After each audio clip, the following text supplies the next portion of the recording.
Ipagpalingin guys. Umuulan-ulan na naman. Ayan. Kumusta ang ating mga kababayan? Kahapon pa umuulan sa kanilang mga lugar. Ito kami, umuulan na rin sa amin guys.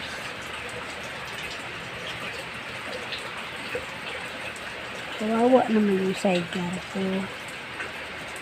Pinalawang na siya sa ulan at hindi pa akit para may ipahiram. Ayan, may ibon. Sana, ang liit.